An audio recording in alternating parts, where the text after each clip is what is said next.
I think in the long term, we have to find a way of bringing Russia back into the fold, hopefully in some kind of post-Putin incarnation.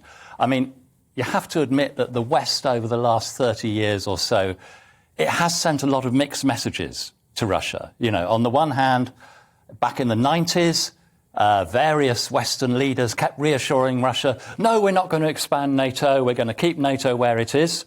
And then NATO went east right up to the Russian border. At other times, the West has been quite pusillanimous, quite weak regarding Russia.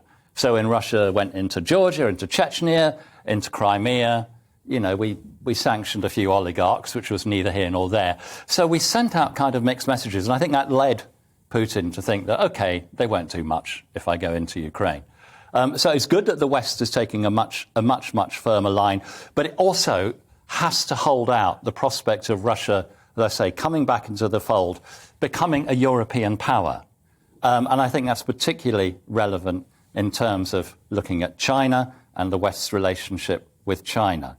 The one thing I would say, and this is a tiny bit controversial, it's wonderful that we're backing the Ukrainians in their fight for freedom. I don't want us to get too dewy-eyed about Ukraine. You know, there's been a kind of secular canonization of Zelensky.